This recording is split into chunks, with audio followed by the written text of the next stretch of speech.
આગળ વધીએ અને આજની માર્કેટની રણનીતિ જાણવા માટે આપણી સાથે હવે સીએનબીसी आवाज़ और सीएनबीसी बाजार मैनेजिंग एडिटर अनुज सिंघल जोड़ाए गया है। अनुज जी, स्वागत है, गुड मॉर्निंग। और किस तरीके से सर आज का सेशन देखेंगे, क्योंकि देखिए हफ्ते का लास्ट ट्रेडिंग सेशन है और ये पूरा हफ्ता हमें बहुत ही कंसोलिडेशन में देखने को मिला है।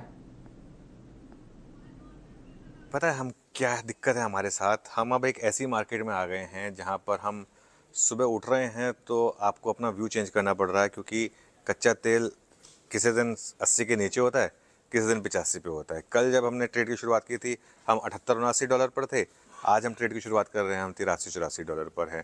और ऐसे में बहुत मुश्किल हो जाता है कोई पोजिशनल व्यू लेना मार्केट पर इस समय। और अगर आप देखेंगे भी तो मार्केट ने उस रेंज से बाहर आने के बाद कोई बहुत बड़ा फॉलो थ्रू नहीं दिया है, वो एक कंसोलिडेट ही कर रहा है। हालांकि क्योंकि हम 200 डे मूविंग एवरेज काफ़ी पास हैं, थोड़ा कंसोलिडेशन, थोड़ा रेजिस्टेंस बनता भी है, लेकिन इस समय मार्केट में कन्विक्शन नहीं है किसी भी ट्रेड को कैरी करने का।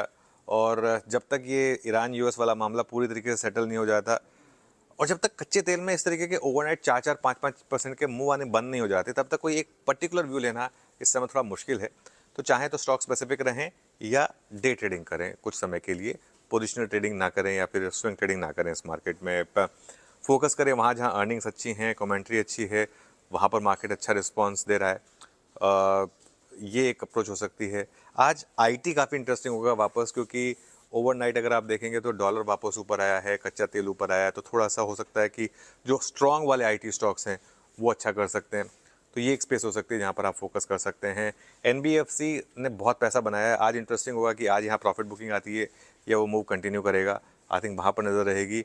और सबसे स्ट्रॉन्ग पॉकेट ऑटो रही है। आज देखते हैं आज हीरो मोटो के नंबर्स पर भी रिएक्शन होगा तो मार्केट कैसे वहाँ देखेगा।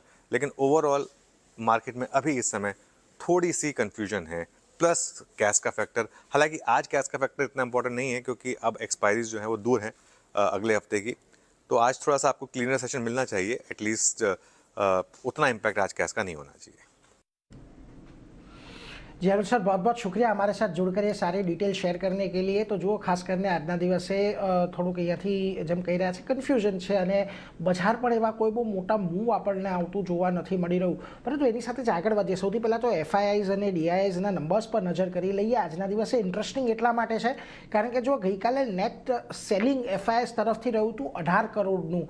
ખાસ કરીને ગઈકાલનો દિવસ પણ થોડોક આપણા માટે એટલા માટે મહત્ત્વનો હતો કે બજાર બહુ નાની રેન્જની અંદર કામ કરતા દેખાયા હતા। પછી સેન્સેક્સ હોય, નિફ્ટી હોય કે નિફ્ટી બેંક હોય, અને સામે ડીઆઈઆઈસ દ્વારા એક સારો સપોર્ટ મળ્યો। 4000 કરોડની ખરીદારી ગઈકાલે ને આવતી જોવા મળી છે, એટલે એના પર એક નજર રાખીતા રહેવાનું। બીજી તરફ તમે ફ્યુચર્સની અંદર જોશો તો હજી પણ ઇન્ડેક્સ ફ્યુચર્સ પર એફઆઈઆઈસ બુલિશ છે। 2200 કરોડના ખરીદારી ગઈકાલે આપણને અહીંયા ઇન્ડેક્સ ફ્યુચર્સની અંદર થતી જોવા મળી છે।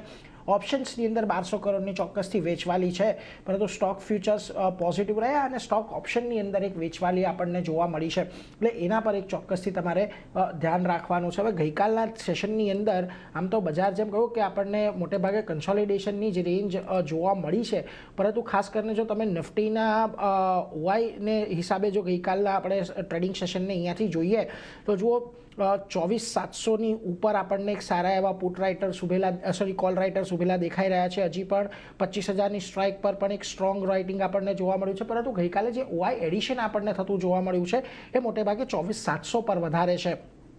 પુટ સાઇડ પર તમે જોશો તો ખાસ કરીને તમને અહીંથી જે 24600ની સ્ટ્રાઇક છે ત્યાં આગળ સૌથી વધારે કોલ રાઇટર ગઈકાલે એડ થતા દેખાયા। 24500 24400 પર પણ થોડોક ઉમેરો આપણને થતો દેખાયો છે, અને ખાસ કરીને અહીંયાથી તમારે આ બંનેને પણ ધ્યાનમાં એટલા માટે રાખવાના કારણ કે જો છેલ્લા 2-3 દિવસથી જે આપણી રેન્જ બનેલી છે નિફ્ટીની, એમાં નીચેમાં 24450, ઉપરમાં 24800 બનેલા છે, અને જેમ અનુસાર પણ કહી રહ્યા હતા 24800 પાસે તો એક 200 ડીએમએનો જ આપણને રેઝિસ્ટન્સ છે જે છેલ્લા કેટલા દિવસ થી આપણને નડી રહ્યો છે, એટલે એ ખાસ કરીને પાર કરવું અહીંયાથી વધારે મહત્વનું રહેશે આગળની તેજી માટે। પરંતુ તે નીચેમાં 24450 સપોર્ટ જેની ગઈકાલે પણ અનુસારે ચર્ચા કરી હતી એને ખાસ કરીને તમારે આજના દિવસે પણ ફોકસમાં રાખવાનો છે। પરંતુ આ છેલ્લા 4 દિવસની અંદર બીજી એક મહત્વની ઘટના અહીંયાથી એ પણ બની છે કે નિફ્ટીના જે ડે હાઈ છે તે આપણને નીચે આવતા દેખાયા છે આ 4 દિવસની અંદર, અને ગઈકાલનો અને પરમ દિવસનો તો ડે હાઈ લગભગ સેમ હતો, એટલે એના પર એક નજર ખાસ તમારે રાખવાની સારી છે.